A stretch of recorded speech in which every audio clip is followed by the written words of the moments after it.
Okay, move on to item 7, consideration of the DLH Enterprises 5 LLC. Is that you, Shannon?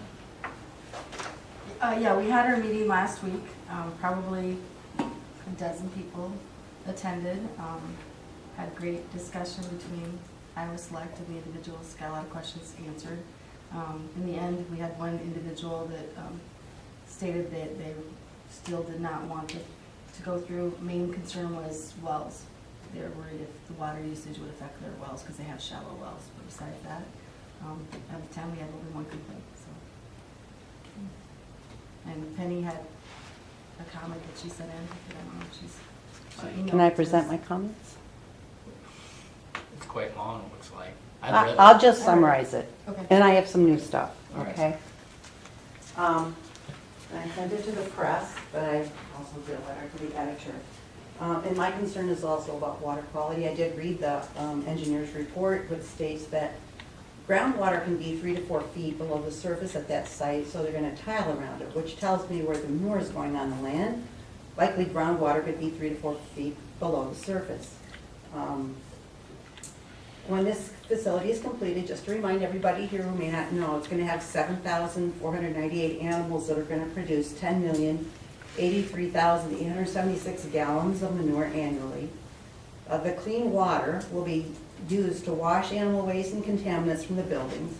In addition to plant nutrients like phosphorus and nitrogen, the waste from this building are likely to contain antibiotic-resistant bacteria, chemicals used in livestock care, cleaning agents, ammonia and heavy metals, millions of gallons of water contaminated by all of the above.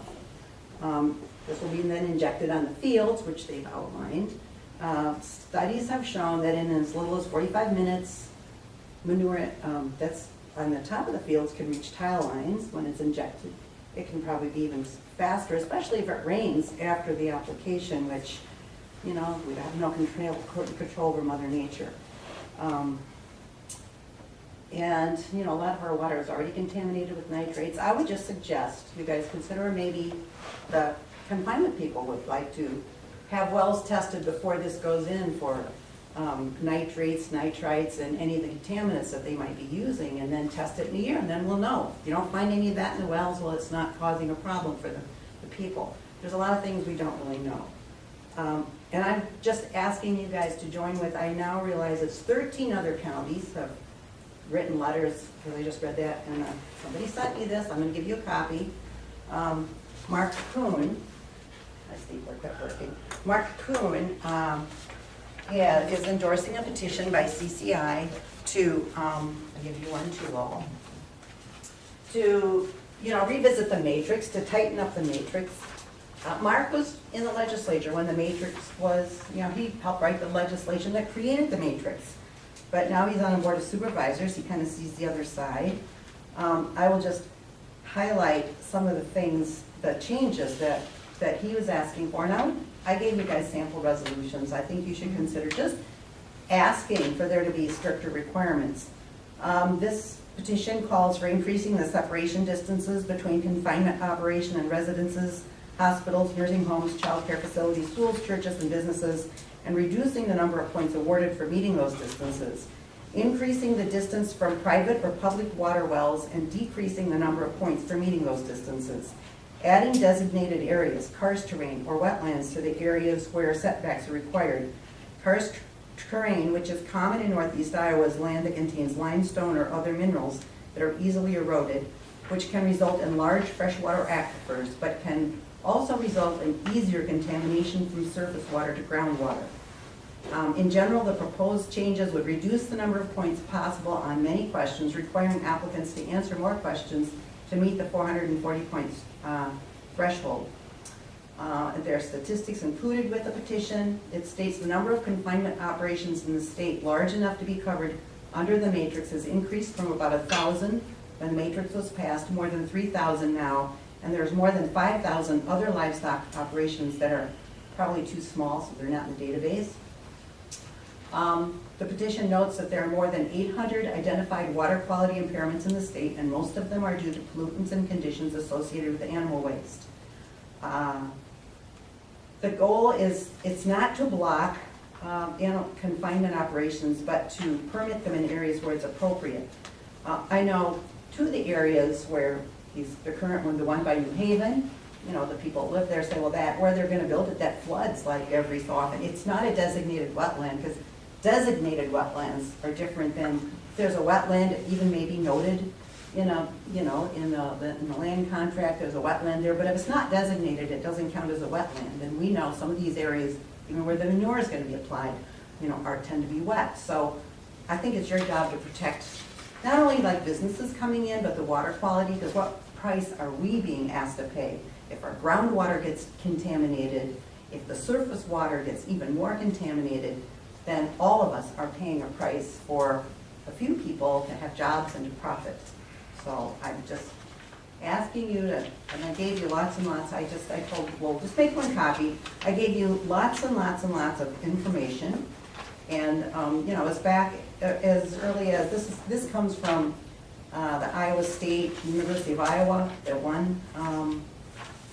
And they were calling in 2002, saying that the matrix needs to be revisited because it's not adequately protecting citizens. You know, I mean, for a long time we've known. There was another report from 2005 that says the same thing. The matrix isn't adequately protecting clean water. So, you know, I read the application. It meets the matrix. I'm just saying the matrix, as it's currently written, does not protect our surface water and groundwater in Iowa. And I'm just going to remind you, as I always do, we used to drill agricultural drainage wells. Remember them? Especially by New Haven, there was a lot of them. It was a great idea. You had a wetland, drill a well down to the groundwater, tile your field into that well. That was a common practice. You know, it was common agricultural practice until we discovered we were contaminating the water we were drinking and decided it's not so good. We still haven't capped all those wells, by the way, because the state keeps, you know, governor vetoed money out of the budget when it was passed a few years ago. I mean, I raised pigs. Our pigs wallowed in Spring Creek. I mean, the pigs loved it. They were very happy. It was not so good for the fish. We've now discovered, you know, some of the things that we used to do, raising animals, weren't so good for the environment, and we've changed our ways. So, you know, maybe by the creek, we build these big concentrating animal facilities. We think it's a great idea. Well, I think there's some other problems associated with that. That much manure being produced by humans would have to be treated. And, you know, this much waste, and it's not just the animal waste. You gotta remember, there's all, especially with small pigs, you're gonna be using a lot of antiseptics and cleaning stuff so those little babies don't get sick. That's all gonna go into the wastewater that's gonna be injected in the land. My question is, does it end up percolating down into the groundwater or the surface water? Who knows? Is anybody testing that? Is anybody checking it? I think, you Well, know. Penny, you basically, if I'm not mistaken, you're bringing up really two different issues here. One, you want us to comment on the matrix, but that isn't really what's on our agenda today. What's on our agenda is a specific facility that basically was required to meet a specific objection, or Meet the matrix, it did. right. And if it's met that, we can't be. Well, then maybe at a future meeting, you could look at the resolutions. Now I Well, read but this, that's- there's 13 other counties have passed. Maybe at a future meeting, put it on the agenda and consider Penny, it. since I've been on this board, I've always said, from way back, when these matrix, it's too late for the County Board of Supervisors. It's the legislature that you need to talk to. Well, this is what it's calling for. The legislature, you know, join with the other counties, asking, because if they get enough pressure from counties, they might revisit I don't have a this. problem with that. Right. I mean, That's all. I mean, it's a something pretty, needs to be you reworked. know, I'm not asking you It's for a heavy lift. It's a pretty small lift. Right. And I know this is about one particular confinement. I agree, it meets the matrix. Right. You know, that doesn't mean that it protects us. That's all. I eat pork, I like ham, I like it all. But, yeah, I understand, you know, when you get too much of one thing. But anyway, we're here to consider the DLH Enterprise 5. What we normally do is, I'd recommend it for approval, okay, because it meets the matrix. So that's my motion. motion by Paul, is there a second? I will second that. Seconded by Walk to approve sending on the application to the DNR. Yeah, I guess, before we always used to send them on with no negative comments, so we didn't. It doesn't really matter Yeah. whether there are or not, as long Yeah. as It's DLH, isn't it? DLH. Yeah. Yeah, that's And it. you got Fine. DHL on here. Oh, a little dyslexic. Okay. So with that, no further comments, we'll take a roll call vote. Paulus? Dean, did you have a comment? Oh, I will clear one thing up for Annie over here, that we've been partners with Iowa Select for 25 years. And we have our groundwater tested every year. I mean, it's religiously tested every year. And Iowa Select is part of that test. And our groundwater is cleaner now than it has been since 2004, when we started. Thank you. And it's all in the way things are managed, to, as long as everybody complies by their plans and does their thing. Our uptake on our nitrates, we use corn on corn. Our crop rotation, we grow edible peas, we grow sweet corn. It's all used up, and we still are short on some, but our groundwater is cleaner now by test than it has been since 2004. And I know for NCRS, for the Soil and Water Conservation District, we are going to plan to. We've got Test some of monitoring the stuff wells by south our of sites that we Grinnell. monitor. So we will get some data on that too. don't most people that live in the rural, don't they test their water every so often anyway now? I mean, I've heard It's an I've heard option. people. It's an option It's that we voluntary. chose to do. Right, but if I was out there and it was my well and I was drinking it, I think I'd be testing it. I mean, just for peace of mind, Right. you know, so. Anyway, We test ours quarterly, and like you say, Right.